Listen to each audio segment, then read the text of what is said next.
Playoffs? Don't talk about playoffs. You kidding me? Playoffs?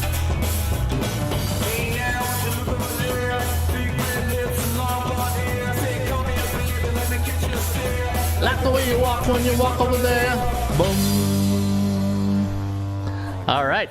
How you doing, folks? Ron Raymond here from the Raymond Report for a Thursday. It is October 6th. Hope you're having yourself a good start to your Thirsty Thursdays. As always, don't forget, subscribe to our channel by tapping that notification bell in the top right-hand corner, or hit the subscribe button below this video if you are using a mobile device. Today's podcast is brought to you by bullpenpicks.com. Follow the top pickers each and every day in the playoffs right here at bullpenpicks.com. You can see yours truly, Ron Raymond, at 729 points. Magnum's 518, Art 55 at 486.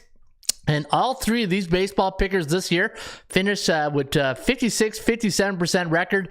And yeah, so congratulations to all the players who followed Magnum's, Art, and myself. Hopefully you guys had a good baseball season. HockeyPicks.com is now underway. Preseason hockey, you can bet it, and you can play right now at HockeyPicks.com. Also, you can also play at bballpicks.com. In fact, yours truly ran the board yesterday. I went 5-0 with my basketball picks, and looking forward to another winning season of basketball and the World Series of Handicapping Pro Football Contest. Season number 11 is underway. Week 5 is coming up, and you can still sign up, and it's a free contest. All you got to do is sign up and make 7 picks each and every week. And if you go 7-0 sides or totals, rate those selections 7 units to 1 unit. And if you go 7-0, we will give you a free 1-year membership right here at atsstats.com. And later on in the show, near the end, I'm going to do the ATS calculator. I'm going to do the forecast. Hey, it ended with an ass. Hey, no pun intended. AST, forecast, get it? Haha. But, hey. Holy cow! Yeah. Struggling on a Thirsty Thursday, and yeah, so we will do the ATS calculator today, and you'll see all the games we'll do in the system. And today is Thirsty Thursday. You know what that means. Ross the Boss Benjamin will be here, and looking forward to Ross.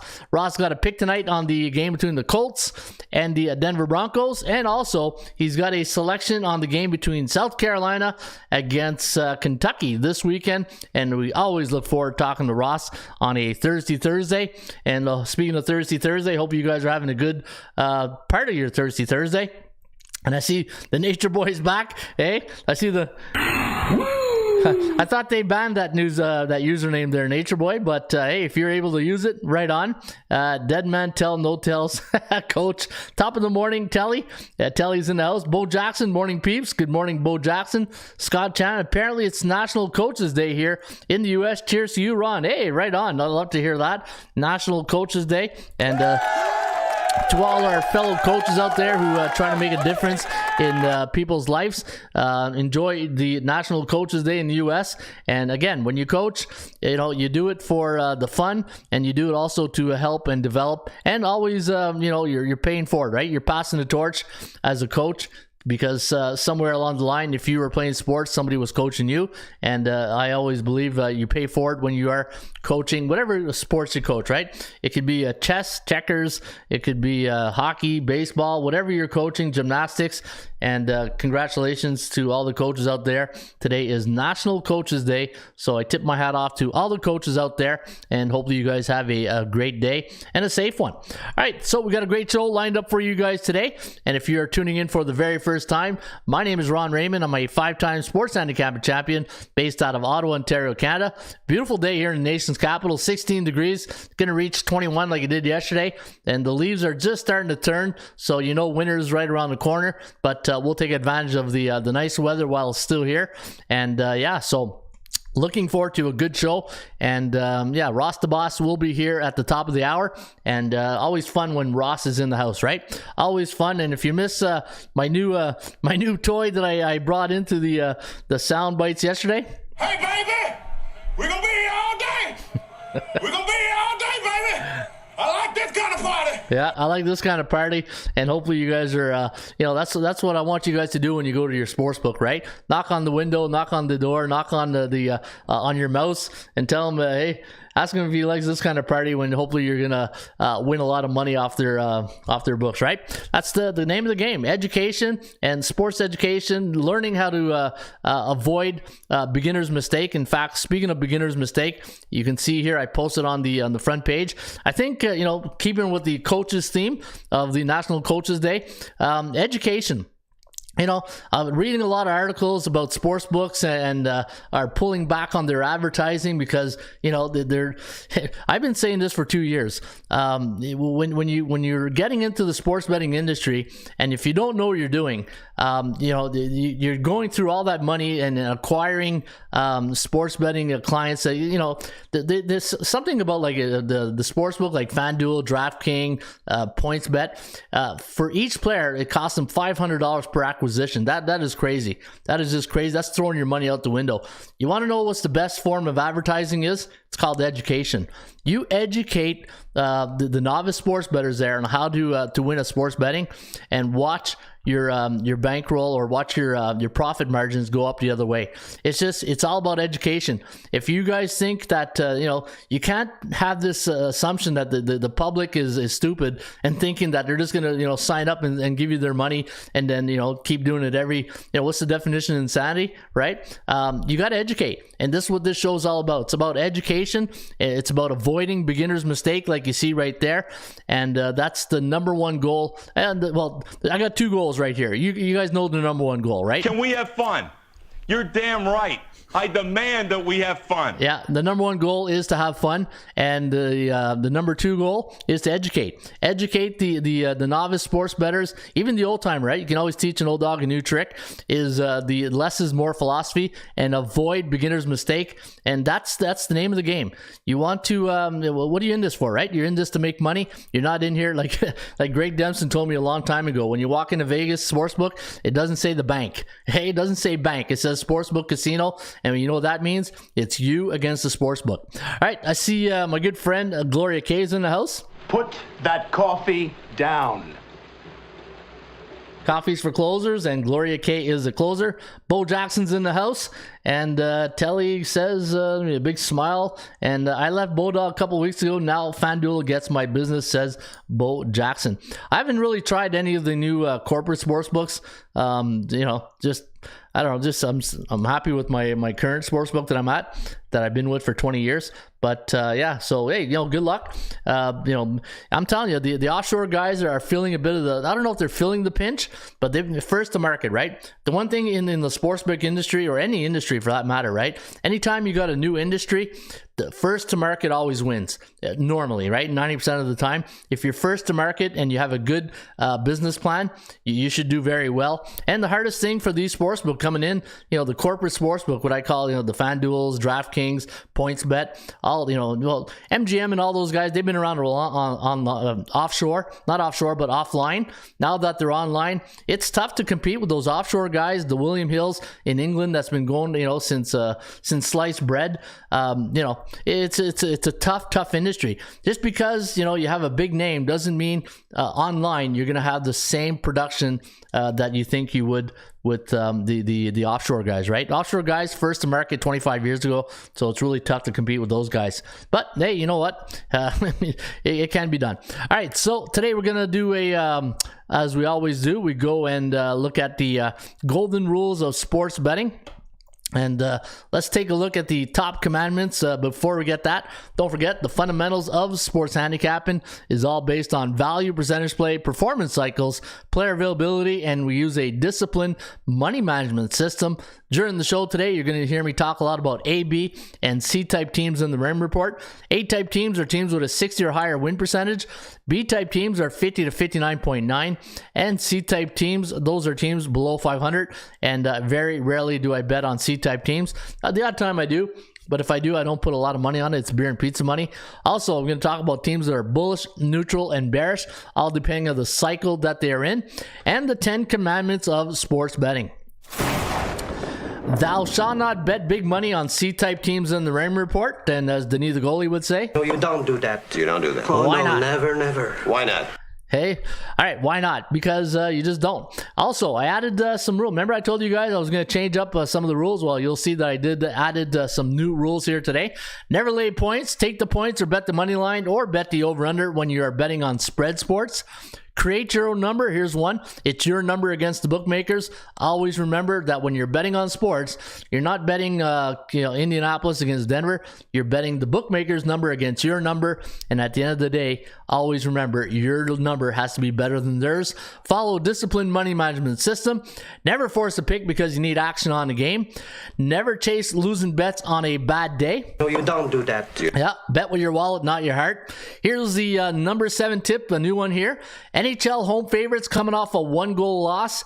Believe it or not, they win 60% of their games in the next game since 2011. So home favorites coming off a 1-goal loss. I know me and Isaiah used to laugh about this one all the time, being money in the bank. Since 2011, 60%. So keep an eye on that this year.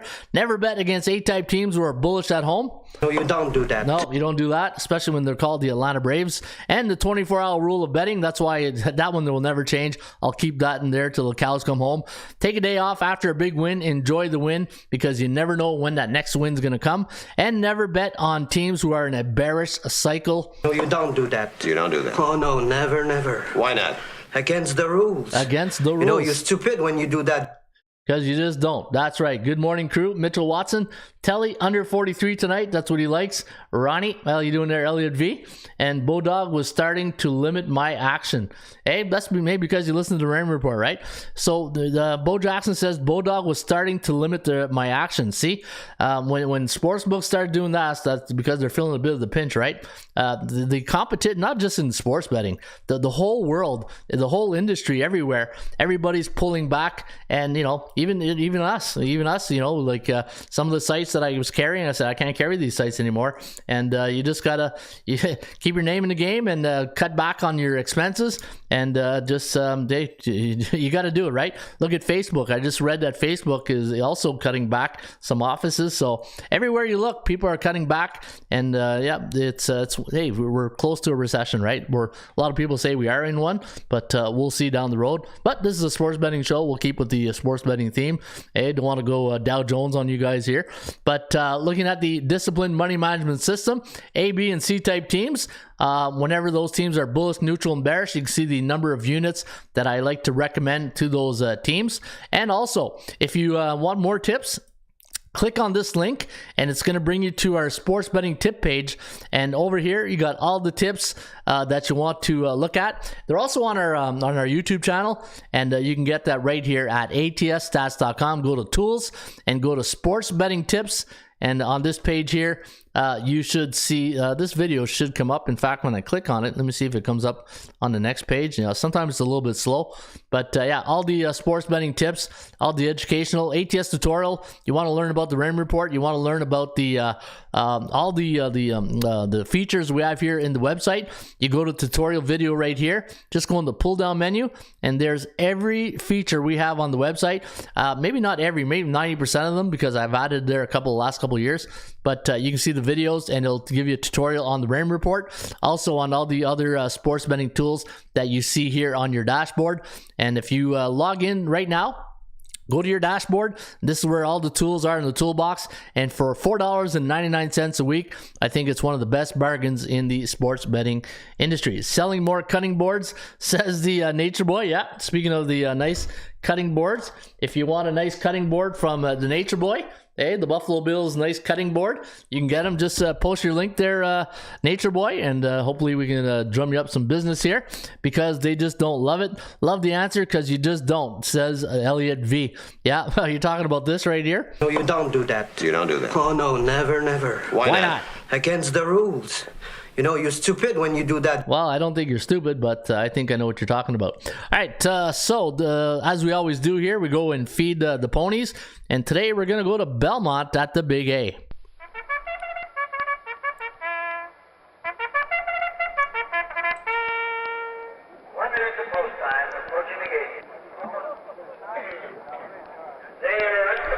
Get him in. Get him in. Get those bets in. Yep, they're off and running today at Belmont at the Big A. First race today at Belmont is a $20,000 maiden claiming race, 12:35 post time, 1 mile on the dirt. We are going to recommend the number 1 horse. Hey, well, what a better place to call this horse, right here from the North Pole, right? The number 1 horse with Irad Ortiz Jr. Irad is 36% in the money, last 100 race.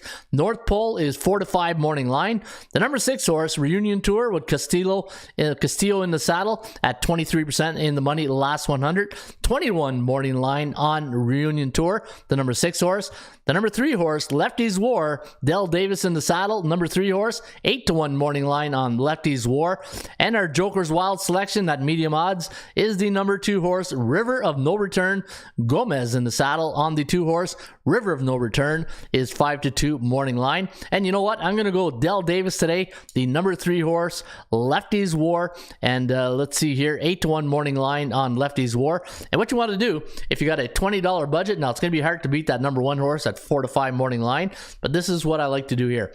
I'm going to show you another bet. I'm going to give you 2 betting options, and one of them, my friend showed me this one. All right, the number 1 option is called the Double Dutch betting system. Is let's say you take the number 3 horse today, and you take the 3, you put, let's say you got a $20 budget, put 10 to win, 10 to place on the number 3 horse, Lefty's War. Comes in first, you get paid twice. Comes in second, you get paid once. And the other betting system I'm going to recommend, anytime you got a horse like this, that's 4-5 morning line, and here's the education part that I'm talking about at the top of the show, right? It's called back wheeling, right? Everybody knows, not everybody, but a lot of horse people in betting. So what you want to do is an exacta back wheel, right? So you take the number 1 horse, you take him for second, and you put the field into first, right? So this way, at 4-5 morning line, he comes in first, and then the field comes in second. Not going to pay, right? But let's say the number 1 horse comes in second, and then the field comes in first. Then it might just pay a little bit. 4-5 is not, but let's say 20-1 and 4-5. Yeah, that will pay off a little nice. So a little betting tip here. Hey, a little betting tip here. From your friends, courtesy of ATSstats.com. All right, love the horns, says Gloria Kane. Love the horns. Which horns are you talking about? Hey, I don't know which horns you're talking about. Let me see here. It's not this one. Dilly. No, not that one. Love those horns. Love the horns. Texas Longhorns, maybe? Oh, I think she's talking about the Texas Longhorns in the Red River Shootout, or what is it called these days? Like I said yesterday, they changed that title so many times. I just don't know what it's called. The Red River Classic, the Red River Shootout, the Red River, hey, Red River. We called Gloria K over. Remember that British Bulldog? That's what it sounds like to me. All right, let's get to the next topic of the day. And the next topic, also, don't forget, World Series of Handicapping. The contest leaders will put in their picks. And let's go to the top sports betting options today for a Thursday. It is October 6th. And you can see here, let's go to the NFL and let's see the top 5 sports betting option this weekend. And I know it's not a football Friday, but we will get into this more on a Friday. But coming in number 5 is the Chicago Bears taking on Minnesota at plus 6.5. And you can see here the New York Jets plus 3.5 against Miami. They're the 4th best betting option according to the sports betting market options here at ATSstats.com. Arizona plus 5.5 against the Eagles. And Eagles fly, Eagles fly. Hey, they're flying right now. The only undefeated team right now in the NFL. The number 2 betting option plays tonight. The Denver Broncos against the Colts, minus 3.5. But again, you know me, I'll take the money line. I'll lay the juice and I'll take the money line. I don't want to sweat out a field goal at the end. And the Chargers, just like last week, the number 1 betting option, minus 2.5. Again, take the money line. Against the Cleveland Browns, a 69.5% chance of winning for the LA Chargers, and against B-type teams. They haven't played B-type teams yet. Hey, bit of a soft schedule, a little cupcake schedule. Good morning, OG Wheat. Good morning, great people. Let's get the pearls, baby. Hey, Mark Nation's in the house. Good morning, Mark. And so looking forward to that. Show me the money! Let's show these guys the money here today on a Thirsty Thursday. All right, let me see here. What else do we got? Oh, yeah, let's do college football. Let's do college football before Ross the Boss Benjamin comes in at the top of the hour.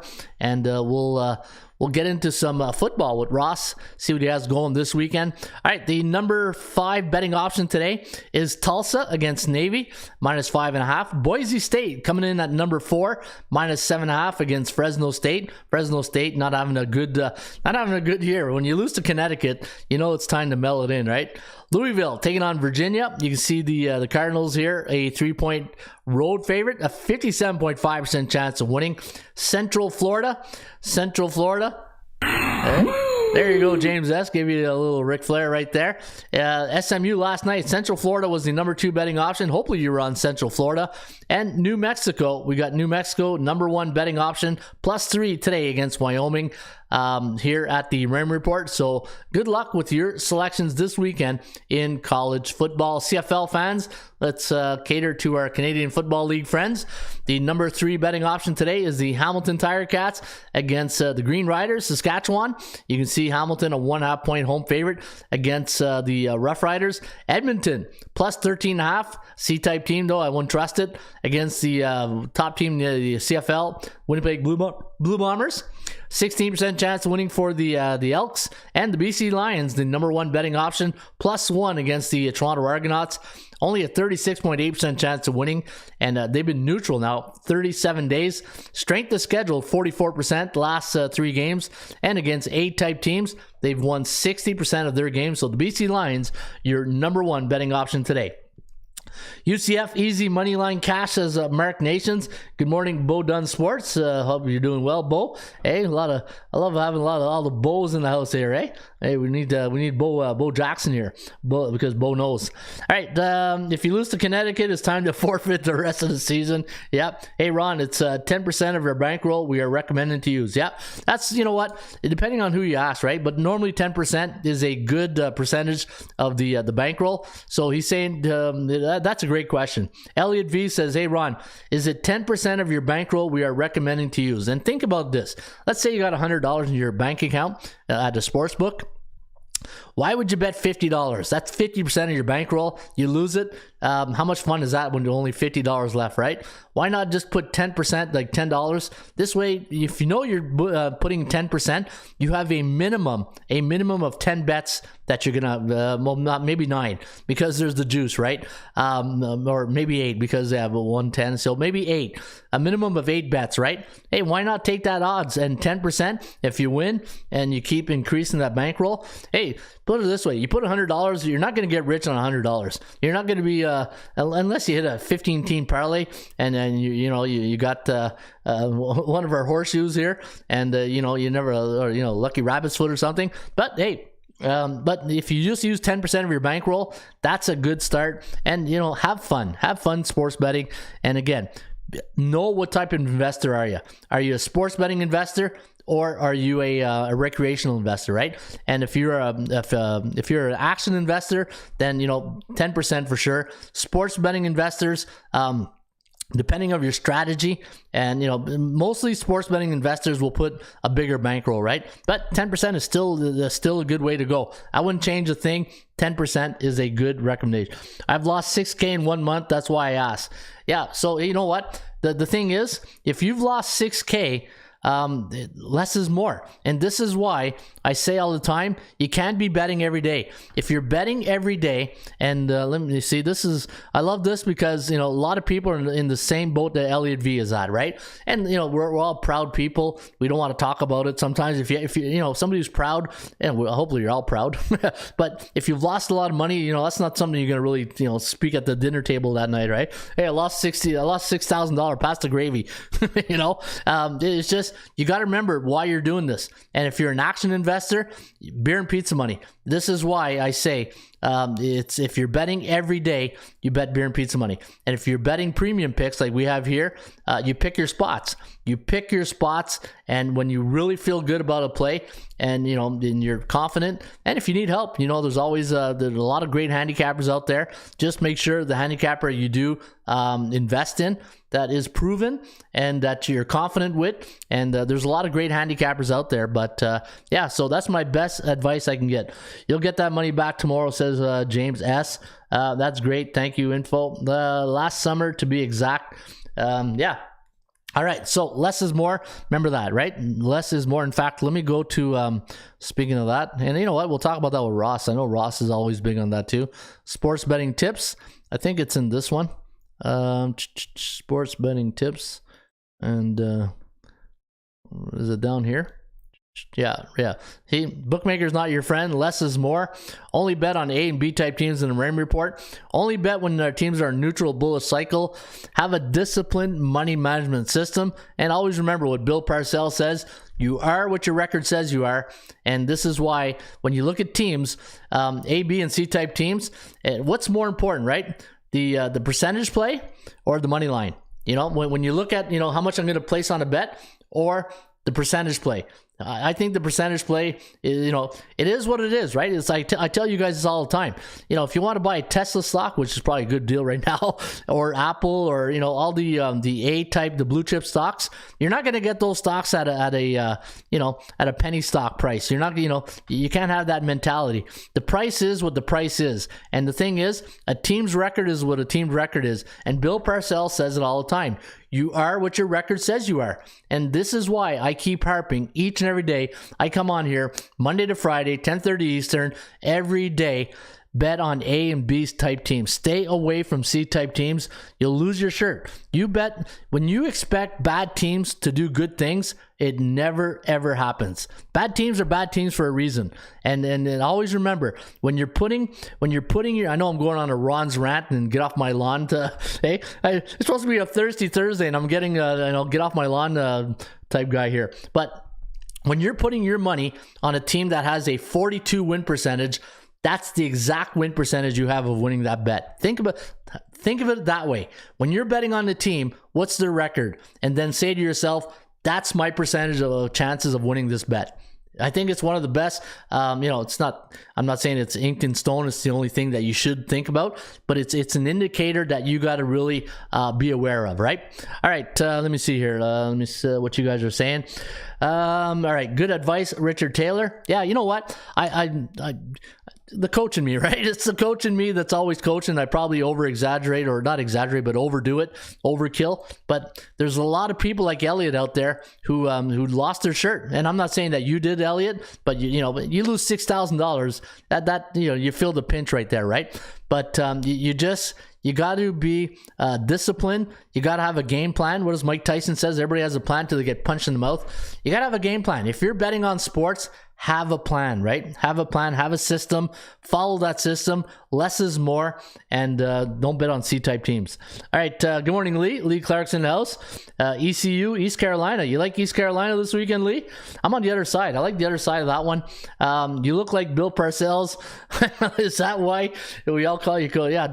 Hey, you know what? I look like Bill Parcells. I don't know if that's good or bad, but I'll take Bill Parcells. What the hell? He's a great coach. I usually bet 5 days a week during baseball. I stopped betting on Saturdays since it was always a dog day and hard to predict and cap. Yeah, you know what? Mark Nations, remember that guy last year who came on the show in the bullpen and said He was a sports book operator offshore, and he says he doesn't bet baseball on weekends because the lines are just all screwy. It's mostly for the recreational players, but he bet Monday to Friday or Monday to Thursday, but he wouldn't bet on weekend because it's lines are too catered to the recreational bettor. It makes sense. It does make a lot of sense. My plan is to win. Yeah, I want winners. Yeah, Gloria K says I want winners. All right, let me see. My good friend Ross Benjamin is in the house here.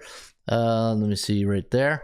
No, not yet, but he will show up in just a few minutes. Hey, maybe Ross will give us some good sound betting advice. Armando De La Santo, woo! Hey, Armando gets a woo. God bless the best and raise the man. Hey, thank you, Armando. He's love you, Armando. You're a great guy. All right, Elliot V. Well, you dress like him, so it helps too. It's a great compliment, by the way, on the vest coach. Yeah, if I wear vests on this show, then I'm doing this wrong. I'm in the wrong.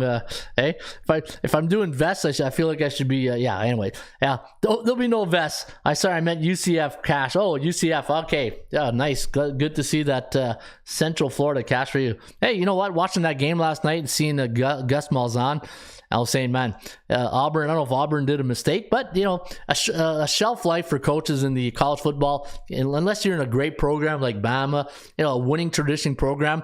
It's tough. I was looking at this morning, and I'll just do this until Ross gets here. Check this out. I was looking at the college football coaches in the SEC this year. Look at all the SEC football coaches. All right, you got Kirby Smart, 82% win percentage. Nick Saban, 80 win percentage. Billy Napier, he just got to Florida, but overall win percentage wherever he was at, 77%. Jimbo Fisher, 76. Brian Harsin, 73. Josh Heupel, 71. Brian Kelly, 71. Lane Kiffin, 64. Elijah Drinkwitz, 64. Mike Leach, 59. Shane Beamer, 54. Mark Stoops, 53. Sam Pittman, 52. And Clark Lee, 23%. Of all the SEC coaches, you would think the bottom half of all these coaches would have a losing record. The SEC, the worst coaches in the SEC have winning records except for Clark Lee. How crazy is that stat, right? How absolutely nuts is that stat? Hey, SEC, baby. Hey, just there's Ross the boss. How you doing, Ross? Oh, good morning. I don't know if you caught that last little thing I was talking about. The SEC coaches, the winning record that they have, the top coaches. Obviously, they're the best coaches. But look at these, Mike Leach, Shane Beamer, Mark Stoops, Sam Pittman, all losing. In the SEC. You would think that the bottom half of the SEC would be like losing records, but all these coaches have these great records, eh? Isn't that crazy? Yeah, well, it speaks to the depth of that conference, obviously. I mean, the only team that you could really say that doesn't fall under that category in the SEC is probably Vanderbilt, with all the struggles they've had in recent seasons. So, yeah, it doesn't shock me whatsoever, to be quite frank. Yeah, no, the SEC is a great conference, and I talked about this yesterday. I think Lincoln Riley, when he saw that Oklahoma was going to the SEC, there's part of me that says he bailed because he didn't want to compete in that conference. But USC is a great football program, but it's not the SEC. You know what I mean? Yeah, I think there's maybe some truth to that. I think the other part of the equation too is. USC, a high-profile job, and for whatever reason, he felt he needed a change of scenery, and it was an excellent opportunity. I think he felt like he's reached his ceiling at Oklahoma. Now he's going to USC, like I said, a high-profile job that used to winning, but hasn't been doing so on a consistent basis over the last decade. So It was an excellent opportunity to show that he could build a program and get them back to the status that they were. And so far, the early returns are good. Yeah.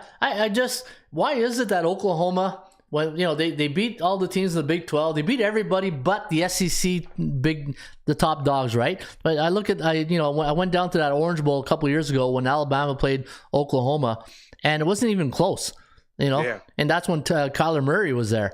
And they get a lot of great players, but the SEC, there's just something with the SEC that the best players in the country feel that that's the best conference that you want to play in to get to the NFL? Well, I think that the SEC, if you look at the teams that have had the most success on a consistent basis, not just the ones that, there's a lot of SEC coaches near the bottom of the rack that still have winning records there. But overall, the SEC to me is their teams are more balanced offensively and defensively. Whereas in a Big 12, it's more of a brand of football where it's spread offenses and let's just outscore the other teams. And I think that's been the major downfall of Oklahoma in recent seasons. As much success as they had, they get in big games and their defense can't stop anybody. Yeah, no, we saw what happened last week, right, against TCU. I mean, they couldn't stop TCU, and their offense wasn't clicking on all cylinders, and it just snowballed on them. So I think that's the biggest difference between the two conferences, other than the obvious reasons. Yeah, no, that's a good point. Before we get into these two games, Ross, I know we got two games we're going to talk about, one in college and one in the NFL. I don't know if you listen to a bit of the show, but we're talking about, and we me and you, we every year we get into these money management system we keep talking about, right? And the one thing that I say that the sports book that are coming into the industry right now, they got all these big marketing budgets, but I feel that they're too focused on acquisition and not education. And one of my thing is, and I'm a true believer in education. And if you educate the novice better on how to bet, you're going to retain your players a lot longer than just having them blow their account in like 7 days and then you lose them forever. What's your thought on that? Yeah, with all due respect, I see where you're going with that, and I don't think it's a sports book. The onus of responsibility isn't on a sports book to educate bettors. As a matter of fact, that's the last thing they want to do in reality. I think that's more of a job for us as handicappers to do so, because at the end of the day, the sports books aren't going to lose any business by educating not educating their bettors. Somebody's always going to want to make a bet. The business is always going to be there. It sounds good in theory what you're suggesting, but I think reality will say that that's a long shot for that to occur. Yeah, in my opinion, maybe what I'm trying to say is that allocate your advertising money a little bit different, because I've read a lot of reports the last couple of days how a lot of these sports books spending a lot of advertising money and they're just not seeing the return on investment. That's because the strategy to me is really not working. And when you're doing bonuses, like the sign up 100, we'll give you 100, but then they don't tell you in that in the fine print that you got to roll that over 10 times. That over. Yeah, well, that rollover thing. It's been an ongoing theme, though, Ron. Yeah. It's nothing new. That's nothing that's came. Look at these American sports books that just opened with all the legalization across the country here. They're doing the same things the offshore has done, but the only difference between them and the offshore, in my opinion and in my experience, is the offshores allowed you a lot more leeway in terms of buying half of points and such. I know the one sports book, and again, not to point fingers at, but PointsBet here in the States, that, if you want to buy a half a point, you actually have to send them an email asking, could I buy this down from 3.5 to 3? And then, within the hour, maybe they'll get back to you. And by that time, sometimes the lines have changed, Ron. So I think that's what they need to improve upon. Again, I know I'm getting off a subject, what you were talking about. Yeah, oh no, you're making a lot of sense. It's like when I was in the military, and if I wanted a certain weekend off, I'd had to put a memo in or, a request, and then it goes up the chain. And then, these guys offshore, hey, Bob, he wants to, give it to him. And these guys, you got to go to the manager. He's got to go to the supervisor. He's got to go to it's just, anyways. All right, let's talk football. I don't want to bore the audience with. No, it's okay. Look, those are all legitimate points, but in terms of money management, I would lean more on us than them. Yeah, it almost would be like the sports books finding the top 5 handicappers in the country right now over a long period of time and saying, buy picks from them. You know what I mean? Yeah. Why would they do that? They'd be shooting themselves in the foot. So, I mean, if you're holding your breath, hoping that even these new sports books in the States are going to try to educate the bettors. Here's the scope, and we'll get on to the next subject. I know we went on too No, it's long. good. You know what? Educate. See, Yeah. some people are probably here's a scope of how wanting they'll this. help you. Here's Yeah. a scope of how they'll help you. In their fine print on the bottom, a Gamblers Anonymous line. That's the best they're going to help you. If you got a problem, call them. Yeah. You know, Yeah. if not, keep blowing all your money here. So basically, I mean, I know that's a little harsh, but it is what it is. And one last thing before we get on to that, I don't know. Do you want to do college or NFL first? It doesn't matter. Okay. We had a great question. He goes, Ron, is 10% a good percentage of your bankroll to bet on? I think No. No? No. What I would say that the maximum you want to go on one single bet is 5% of your total bankroll. So if I have 10%. $100, you're saying $5 is good enough per bet. Yeah. Well, I mean, that's the look. If you're got $100 bankroll, it doesn't matter. Okay, you're not going to make a lot of money. You're not going to lose a lot of money. I think where the money management comes into place is more with somebody, say, for example, that even has $1,000 bankroll. You know what I mean? Yeah. What you want to do with this money management, again, folks, is. And I'm going to elaborate a little more on this, Ron, if you don't mind. That's okay. This is what this show's all about, baby. Yeah, I mean, my general rule of thumb is 3% is your average bet. If you like something a lot, you go to 5%, and you don't waver from that.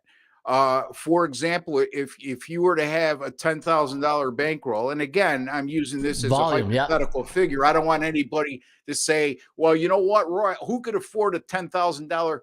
I get that, but I'm using it as a hypothetical figure. I mean, even with a $10,000 bankroll, 3% of that is $300. In a top play or a best bet, you could go $400 or $500 at the most.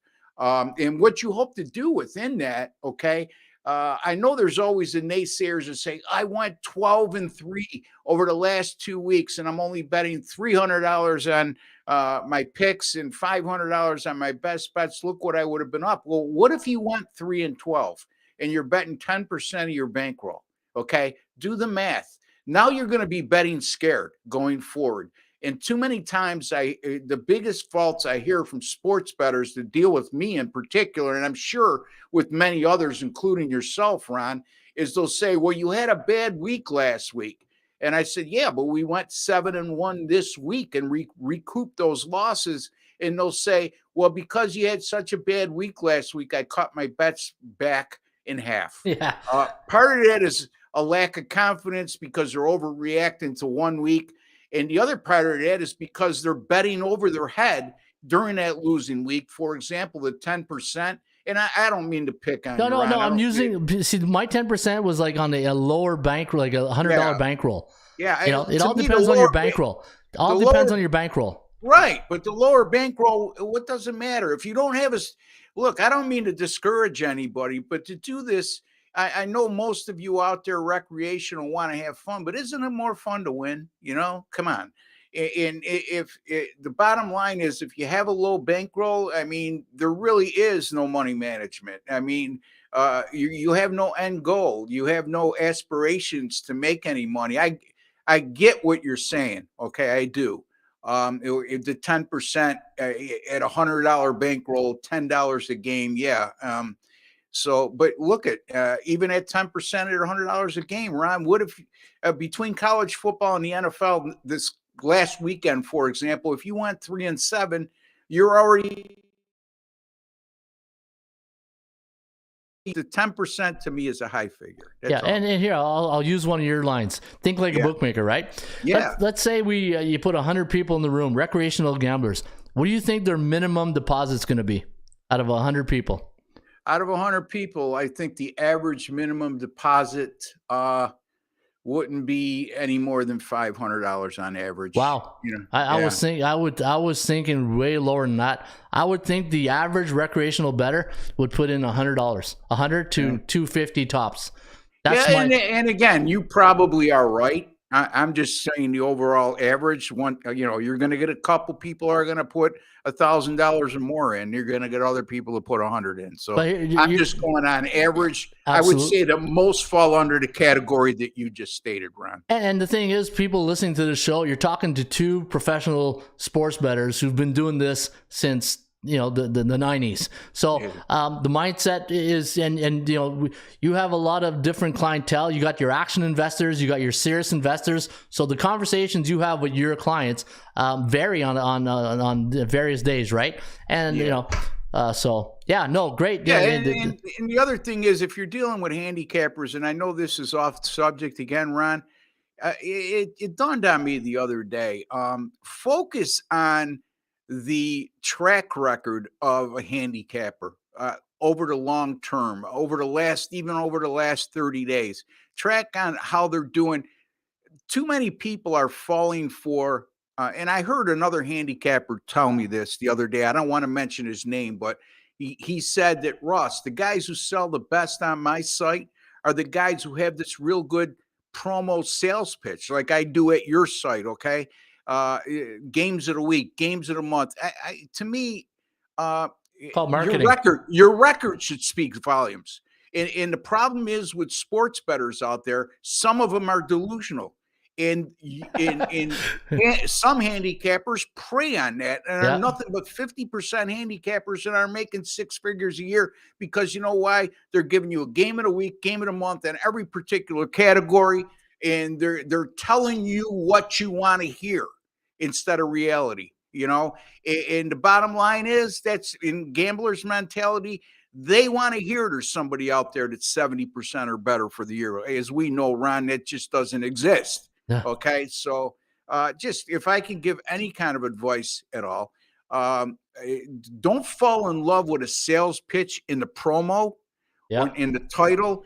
Fall in love with the guy that you're buying from and want to know that over the long term, is this gentleman going to make me happy? Even in the short term. Okay. If a guy is 14-6 over the last 2 weeks, that should take more weight than somebody who's gone 2-14 and selling a game in a month. No, that's the true talk. You know what? When this kind of conversation, everybody has with their buddies. These are conversations that everybody has with their buddy. It's truth talking. You speak the truth, and this you're getting the response we're getting. Great lesson. There goes Ross. Much love. Transparency is a must to get business for sure. Ross is the GOAT. Love listening to these gems. See, but this is what people hopefully when they tune into the show, and this is what I mean about the education part. When you educate and it's so easy to come on here. Hey, get my 5-star play of the week and you'll win. But no, that's bull crap. You know what I mean? Less is more. And to me, you have to be, there's two types of investors, the action investor, the sports betting investor. Determine which one you are, which will determine your bankroll. Which takes me to this. Excuse me. I didn't mean to cut you off. Go ahead. So what takes me to this, back in the day, in the early 2000s and 1990s, for example, there was the Oklahoma Sports Monitor. Well, the standings they would show over on the document handicappers were all win percentage based. Okay. Now, because everything is based on units earned, there are a lot of sports bettors out there, especially that don't run their own sites that just depend on internet sales. They're giving out 10 to 15 games on a Saturday. And at the end of the day, they could go on 15 games, go, 9-6. Okay. Which is good. And they're earning two units where you gave out 4 games, went 3-1, and you're earning the same amount of units. Yeah. So, that to me, that's the major problem as I see it with these sites now is they're encouraging a lot of their guys to make a lot of volume of plays and build up the units as opposed to your win percentage. And that's fine when it comes to money line wagering, Ron. But when it comes to point spread betting, look, again, we talk about money management. You buy a subscription from a guy giving out 25 games on a football weekend. If he has a bad week, God forbid, goes 7-18 with those plays, which isn't out of the realm of possibility when you're giving out that many plays on a bad week. You could drain your bankroll all in one weekend, and now you paid for this guy for the next 30 days or the season, and you got no more money, or you got to bet scared and revert back to betting half as much. Now you have 2 winning weeks in a row, good ones, and you're barely back to even because you got killed right off the bat. So that's why money management is real important, especially these days. If you're going to invest into a volume handicapper, you're either going to bet a lot less money per game following a strict money management plan than you want to be doing, number one, or number two, you're going to be betting over your head, meaning, for example, not to pick on Ron, but 10% of your bankroll on a 7-18 weekend in college football and the NFL. Think about how much money that's going to cost you. Hey, you know what? Mic drop. That's a mic drop right there. And this is why doing these shows and having you on the show, and we can sit here and talk sports for 3 hours, but at the end of the day, the goal for people who are doing this, they have to determine why they're doing it. Am I doing it because I'm doing it for fun, but I want to make a little bit of money on the side, or am I really doing this to pay the rent? And this is why we do this show. And to me, it's real talk. Anytime you get two guys like us talking about that, people are loving it. People, I'm reading here, and they, the thing is, we're just awareness. We're making people aware. And I had this one guy this week on one of my videos says, you know what? I've been listening to your money, cash out money, because every Monday I call it Cash Out Monday, right? And I say this each and every week this is the theme of our Mondays, is when was the last time you cashed out of your sports book? And if you're being honest with yourself, you're not cashing out every Monday. Let's be honest, right? You're not going to cash out every Monday unless you go on a hell of a run on the weekend. But if you are being honest with yourself, when was the last time, and I'm not saying you, but I'm the general public, when was the last time you really cashed out? And I had this gentleman come, he goes, Ron, he goes, I've been watching your show, and he goes, I've been doing this since 2005, and he goes, last week was the first time in a long time that I cashed out some of my bankroll because I got too greedy. And greed is, we know what greed is all about, right? Greed will make you bankrupt when it comes to sports betting. Yeah. So have a game plan, cash out Monday, and ask yourself, when was the last time you cashed out? And if you got a bankroll, I always like to do this. Let's say if I started with $500 and I got up to $1,000, I'll take out $500 and just start playing with house money again. Anyway, hey, great. Well, let me just elaborate one more thing on that, because you got my juices going now, and Ron just mentioned, $100. You put up $100, they'll give you $100, but they don't tell you up front that you have to roll that money over 7 times.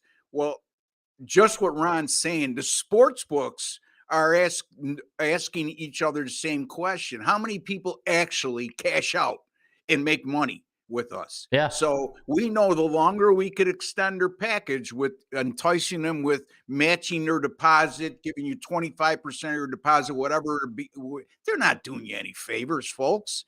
I mean, all they're doing is knowing that he might have a week or two where he makes money, but if we force him to roll his money over 7 times, which means, for example, if you put $1,000 in a sportsbook account and they give you a 25% bonus of $250, and you have to roll that over 7 times, you have to make $7,000 worth of total bets before you're even eligible to take out, if you want, take out money out of your account. So, what was the other point I wanted to make?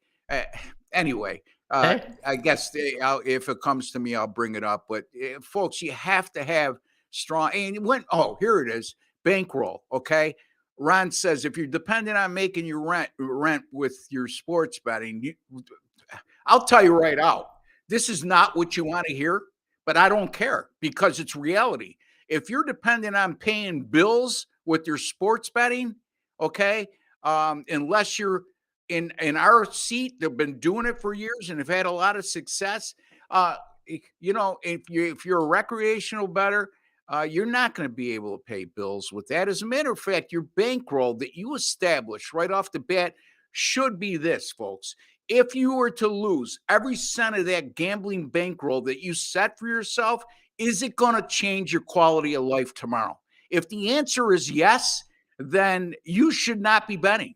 Okay, that's the bottom line. So it depends. Everybody's different, Ron. Everybody has their own goals and aims, and and I don't care if you're the richest guy in the world. You're not a rich guy because unless you inherited money, you're not a rich guy because you're stupid. Okay, but it's amazing how many successful people that I've come across in my life. Successful meaning in business ventures outside of the sports betting industry that I come across that are absolutely stupid when it comes to sports betting. And I don't know what other way to put it. Yeah, no, hey, that's true talk right there. And yeah, you know what? And on that note, that's great advice. And that's why people watch the show, Ross. That's why they love you, because you speak it like it is.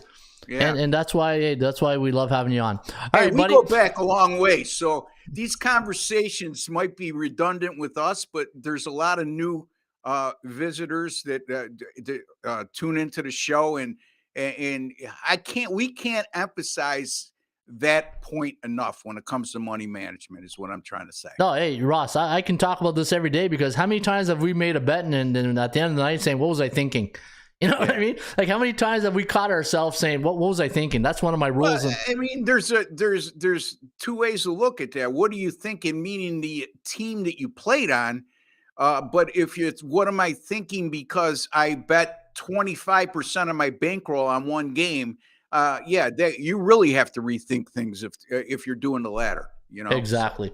All right. Denver Bronco fans are thinking, what are they thinking signing Russell Wilson?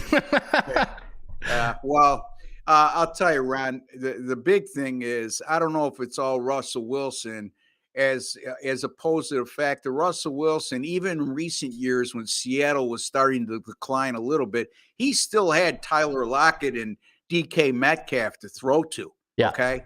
You go over to Denver and nothing against Cortland Sutton, but if he's your best option on the outside, unless you got a dynamic running game, which they don't, you're going to have problems, So, I mean, I know they're 2-2 so far, but this week, for example, they're tonight, as a matter of fact, they're -3 at home against Indianapolis. You might be able to get a 3.5 out there. Jonathan Taylor's on the shelf. That was made public yesterday. He had been practicing with a boot all week. Now he's not going to be playing. Okay, so now your star running back from Indy is out, and Denver's still only a 3-point favorite. Ron, I've been saying, and I've told you, and you've heard this from me a couple times already, Denver was the most overhyped team in the NFL as far as I'm concerned going in because of Russell Wilson, the whole AFC West and all the great quarterbacks. Well, when it comes down to it, you know what? The great quarterbacks in the AFC West are still the same two, in my opinion. And that's Justin Herbert and Patrick Mahomes. Yep.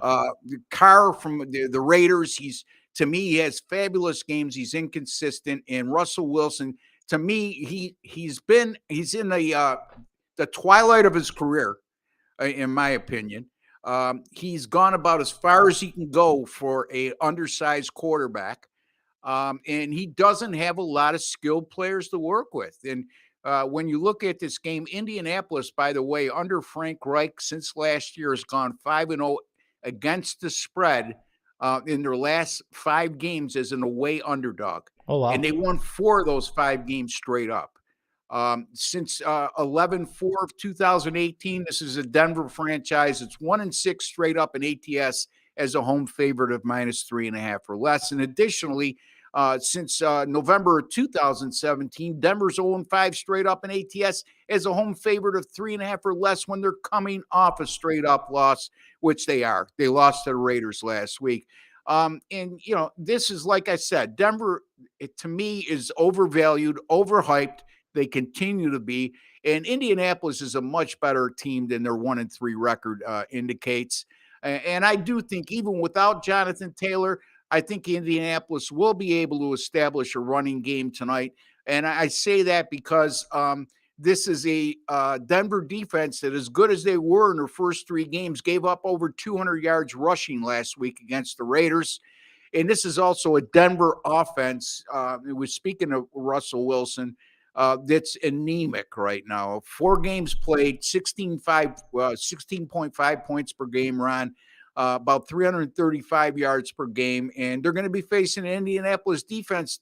Despite the fact that Indianapolis is 1-3, they're holding opponents to less than 300 yards per game. So I'm going to take Indianapolis here. If you can get that 3.5, great. 3 is fine. Indianapolis plus the 3 over Denver. And folks, right now, Denver is the overwhelming pick in this game. And a lot of it has to do with Jonathan Taylor being out and the record of Indianapolis being 1-3. If it looks too good to be true, it usually is when it comes to sports betting. That's why I'm taking Indy. Yeah, I agree with you, Ross, 100%. When you look at Indianapolis, a 7-point loss to the Titans, a 3-point loss to the Chiefs.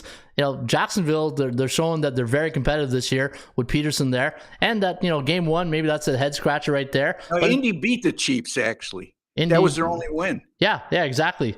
They beat the Chiefs. So, so tough schedule, strength of schedule, very tough. And when you think of Denver, here's one thing and I'm big of this in college sports too, the location of where teams play. And when you think of like the Denver Broncos, and you think of the cold weather, and if you're playing in cold weather, think of the great running backs that you alluded to earlier in the Terrell Davis, all those teams that won because they had great running backs. And it's the same thing in college sports, right? When you look at some of the teams in the upper states where the cold weather, like somewhere like Wisconsin, you're not going to see the spread offense in Wisconsin, right? But I agree 100%, Ross. I think Colts, I love Frank Reich. I think he's a great coach. Just sometimes you don't get the bounces in games, right? Yeah, I mean, last week, I liked him against Tennessee. I lost with that game, but coming off a division loss, look, it's as Yogi Berra said many years ago, it's getting late early, and that applies to Indianapolis because this is getting desperation and urgency time. When you're 1-3 and you're one of the favorites to win your division, you lose this game, you go to 1-4, you really have an uphill climb. Yeah, exactly. The mindset changes, the culture set, the practice demeanor changes, everything changes going into October football for sure.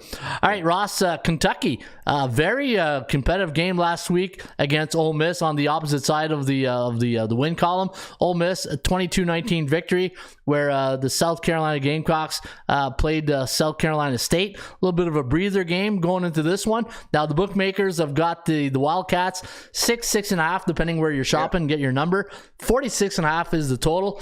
What is Ross the Boss Benjamin like in this game? Well, you know what? Kentucky opened as a 10.5 point favorite, and there had to be a major. I didn't have time to check before I went on the air, but there had to be something going on because that line dropped 4 points in the last 24 hours. So I need to do my homework there. I apologize. I didn't have time to look at that. And that line move sort of caught me off guard, Ron. But let's just go with this. It's 10.5 or 6.5. It doesn't matter to me. I'm taking the underdog in this spot. And here's why. Kentucky coming off their first loss of the season, 22-19 at number 9 Ole Miss. Okay. They did cover that game. And after this week, they have number 23 Mississippi State. In between, they have they're playing a South Carolina team that's 3-2, unranked, 0-2 in conference play, and quite frankly, wasn't very good in either one of those conference games. I just think this is a vulnerable spot, especially after their first loss of the year, and it being a sandwich game between facing two highly ranked teams in their own conference. South Carolina, despite being 0-2 in conference, they are coming off back-to-back wins. Last week against an FCS team, they did what they were supposed to do. They won 50-10. 2 weeks ago against a not very good Charlotte team, they won 56-20. And since 1980, college football away teams that have a record win percentage, I should say, of less than 700, and you're playing after game 4 of the season, and they're coming off a win by 39 points or more, which South Carolina is, and they're facing an opponent coming off a straight-up loss, but they covered as an underdog, which that is the case with Kentucky. They lost by 3, and they covered as a 6-point dog. Those teams, away teams, have gone 14-0 straight up in ATS in that situation, winning by 16.9 points per game, and that includes 5-0 straight up in ATS if they were an underdog. So it really didn't matter if they were a favorite or not, or underdog, Ron. This is a situation I think that most of the country is going to be on Kentucky, and I think most of the country is going to be wrong. Most of the world, I should say, should be wrong. I forget. I'm talking to a Canadian audience as well. And I love my Canadian people. You know that, Ron. Oh, I know you do. And no, most 80% of the traffic here is from the States. So we're almost an American TV show, just located in Ottawa. But I agree with you. And then going into this game, like, I love Stoops. I think him and his brother Bob are great coaches. And Kentucky's having they under Mark Stoops, he's bringing up the program. And hey, what is it, Calipari? This not just a basketball school. Stirring the pot. Yeah. But my always biggest thing, is in football, is when you lose a game, like an emotional game like last week to Ole Miss, how does the team reply the next week, right? Yeah, it's just you kind of moping all week in practice and game film. It's like, we should have beat them. We're not undefeated anymore. The dream of going to a college football playoff is probably shot. Yeah. If they run the table in the SEC, it's not. But I mean, what's the chances of that happening? I mean, all due respect to Kentucky, they've had a lot of success in recent years under Stoops. He's really built that program up. But at the end of the day, the chances of them winning every SEC game from here on out are very slim, okay? Even though they're a good team, and they're going to go to a bowl game, and they're going to have a winning record. There's no two ways about it. But yeah, Ron, I mean, I just think coming off your first loss and then having another ranked team on deck, I think it's a tough ask for Kentucky to cover this game. Yeah, I agree. All right, Ross, thanks for the picks too. So we got the Colts plus 3.5. You got South Carolina plus what's the line now? It's 6.5. 6.5. Yeah. All right. So what does Ross the Boss have in store for the members this weekend? Boy, oh boy, my NFL's off to a great start, Ron. Even though I only went 4-4 last week, 17-9 this year with my NFL picks, 65%. Folks, I do not overuse my 10-star top plays. As a matter of fact, normally I would just use one per week, but I had 2 of them last week, one on a Thursday night and one on a Sunday. I cashed with Cincinnati over Miami, and then on Sunday, I had a 10-star top play on the New England Patriots plus the 9.5, who easily were inside the number against Green Bay in an overtime loss. That Great means pick. I'm 5-0 this year with my NFL 10-star top plays. Wow. Additionally, my Monday night, Thursday night, and Sunday night primetime games thus far this year, 7-2. I cashed again on Monday night with the San Francisco 49ers, minus 125 on the money line over the Rams.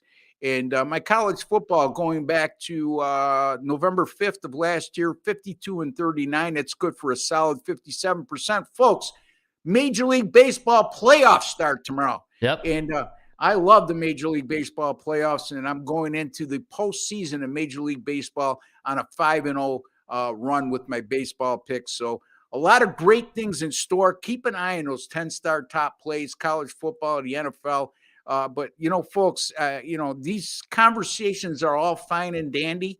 But remember, the picks I gave out today are free.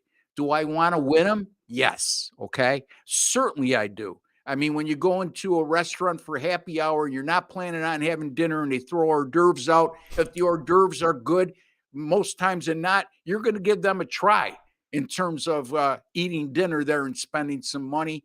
I would highly encourage you people. I'm not overpriced. There's some affordable subscription plans as well as my daily picks, which usually fall in the $25 to $35 range, 35 for a 10-star top play, 25 for all my 5-star plays. Ron, they need to invest with me at your site, and you need to invest with Ron Raymond as well. As he is one of the brightest minds in the sports betting industry, and I've been saying that for a long time, and nothing has changed. Awesome. In 2022. Thank you, buddy. Hey, appreciate that. That's a big compliment coming from somebody who's been in this industry as long as you have, so I appreciate that. And yeah, you know what, folks, if you want to need help with your picks this weekend, this is a guy in football you want to buy picks from. If you go to the website, ATS Stats, go to picks, go to Ross Benjamin, and if you want to read up on Ross's bio, you can read it right there. You can see his last 25 picks, and you can get Ross Benjamin's picks right here at atsstats.com. All right, Ross, say, you know what? Great show today. You know what? Anytime we can talk about education, money management, and hopefully the listeners got something out of that. And it's always good that they see that we're not just talking heads talking about picks and all that. There's a madness to our method to our madness when it comes to sports betting. And if you don't use money management, and if you don't have a game plan, like Mike Tyson says, everybody has a plan till they get punched in the mouth, right? Yeah, and you will get punched in the mouth without exercising proper money management. Yeah, folks, here's the problem, Ron, and I've encountered this on my own podcast that I do Monday through Friday. Is that people are don't want to hear about education. They want to pick. They want a winning pick, and if it's a free pick and they lose, they piss all over you, for lack of a better phrase. Okay. The bottom line is, folks, like I explained to you with the free picks for me and Ron are going to be okay. We've narrowed it down to 4 games I'm going to use on Sunday in the NFL. The one game I left out is my 5th best. And, you leave that out for a reason, and that we're not going to go into explicit detail why that occurs, but that normally is your free pick. So these free picks are great. I mean, we want to win them, but if you want to be in the right corner, you want to make money long-term, invest in one of us. Okay. I don't care if you invest in Ron and not me, or vice versa, or both. That's the way to go, folks. And on that note, I'm going to leave you with a nice Mike Singletary soundbite. Hey, baby, we're going to be here all day. We're going to be here all day, baby. I like this kind of party. I didn't hear it. I like this kind of party, baby. Oh, you can't hear it? No. It's Mike Singletary. He goes, "Hey, baby, I like this kind of party."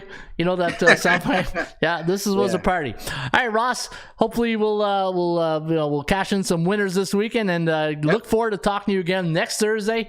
And all the best to you this weekend with your selections, buddy. Thanks a lot for doing this. Same to you, Ron. Thank you for having me, and good luck and God bless to all of you out there. All right. Thanks, Ross. All right, everybody. That's Ross Benjamin of rbwins.com. And again, Ross speaks the truth. Ross comes on and he pulls no punches. And the thing is, I love the fact that we can sometimes, get into these banters and it gets a little bit emotional, and we question each other. But that's what real talk's all about, right? And I said to him when we were talking, I said, these are conversations that sports bettors are having with their buddies, especially when somebody's losing, right? If you're not winning and you're saying, what am I doing wrong? What is going on, right? How many times you said that, like, what's going on? How come I'm not winning? And the thing is, and if you're in that mindset and things aren't going well, pull back, hit the reset button, listen to the Raymond Report, listen to Ross Benjamin, and hopefully we set you back on your way. All right, let's get to the fun facts. We're talking about practice. Not a game. We're talking about practice. Practice, man. I mean, how silly is that? Well, we're talking about the 80% Club, and those are always fun facts. And here are the top 80% Clubs stats. You can get them right here at atsstats.com. And our number one stat this week, and again, if you go to the website, go to ATS Stats, hit on college football, this link right here. And when you click on that link, you're going to see the 80% Club stats where it says football winning trends week number 6. Click on it, and this is all free. You can get this at the website. When Mississippi State's a home team during the month of October, playing on 6 days rest, coming off a home win, Mike Leach, the Pirate, is 9-1. Well, not him, but Mississippi State is 9-1 straight up, 9-1 against the point spread. And you can get all the other stats each and every day right here at atsstats.com. I got 15 great stats for you guys. They're all free. All you got to do is go to the website and you'll get other great stats like this. In fact, look at this one right here. Where's the one I wanted to show you guys? There it is. When Kansas State's a road team versus a division opponent coming off a Big 12 win, and they're coming off 2 ATS wins, 8-3 straight up, 9-2 against the point spread. And again, all for free. All you got to do is visit the website, atsstats.com. Also, I told you guys I would do one game here in the NFL with the ATS calculator. Let's go to that Monday Night Football game. Let's go Indianapolis against Denver, and let's see what the ATS calculator likes tonight. And tonight, the ATS calculator, has Denver winning by 1. So they got them winning, but not covering the spread. So the calculator is in agreement with Ross Benjamin to cover the spread. 38.3 is the total. So the Indianapolis plus 3.5 is your free pick here today on the Ram Report. All right, what a show, eh? What a show. This was a lot of fun today. Man, the thing when you bring in guests like Ross and you go and you have these banters, everybody wins. Everybody wins, and it was a lot of fun. All right, folks, don't forget, you can sign up this weekend to get Ross's picks, or if you want to get my premium picks, right here at atsstats.com. A membership at the site for 7 days is only $4.99. You get all the tools in the toolbox, and if you want access to our premium picks, you have an option of buying them here at our website. In the meantime, shop for value, play those percentages. I'll see you back here on a Football Friday. Have yourself a great rest of your Thirsty Thursday. Hello again, everybody. Harry Carey from Wrigley Field on a beautiful day for baseball. To be the man, you gotta beat the man. Joe owned the Chiefs. Owns. I don't know. Struggling. Can we have fun? You're damn right. I demand that we have fun. Put that coffee down. Coffee's for closers only. Holy cow. It's a dog-eat-dog world, Sammy, and I'm wearing milk-bone underwear. What the hell's going on out here? Woo! If you smile, what the rock is cooking. That's the bottom line, 'cause Stone Cold said so. Let's go to eat a goddamn snack.